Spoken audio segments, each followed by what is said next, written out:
السلام علیکم ورحمۃ اللہ وبرکاتہ۔ رفیق آٹو مکینک یوٹیوب چینل میں خوش آمدید دوستو اگر آپ کی شاخ پمپ پیچھے والے آواز دیتے ہیں، دھکا دیتی ہیں شاخ، تو اسی طرح سے آپ یہ طریقہ والا آزمائیں اور آپ کو انشاءاللہ اس میں بہت رزلٹ ملے گا اور دھکا نہیں دے گا۔ 2025 کی یہ ویڈیو ہے، آپ دیکھ سکتے ہیں جو 2025 میں یہ حال ہے۔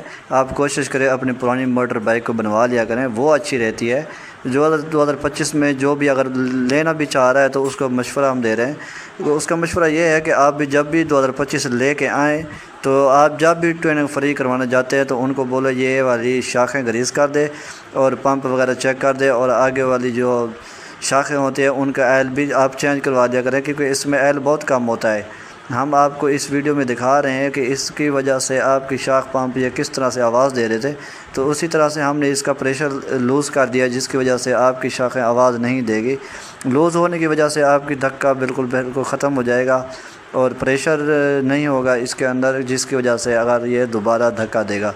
پریشر لوز کیا جاتا ہے جس کی وجہ سے آپ کی جو شاخ ہے اس کا آئل جو ہوتا ہے جو فالتو وغیرہ وہ باہر نکل جاتا ہے، جس کی وجہ سے آپ کی موٹر بائک یس رہتی ہے۔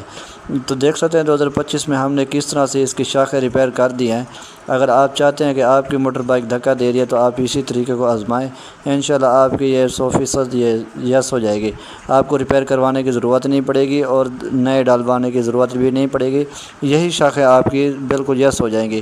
تو آپ کوشش کیا کریں ہمارے چینل کو رفیق آٹو مکینک کو لائک اور فالو ضرور کر دے گا اور کوشش کیا کریں آپ ویڈیو پوری دیکھا کریں، جس کی آپ کو سمجھ آ جائے گی۔ یہ ایسا تو نہیں ہے کہ آپ ویڈیو دیکھ لیتے ہیں پھر بعد میں کہتے ہیں یار کیا ہو گیا یار، یہ تو مشورہ ہی غلط دے رہا ہے۔ آپ پوری ویڈیو دیکھیں گے تبھی آپ کو مشورہ سمجھ آئے گا۔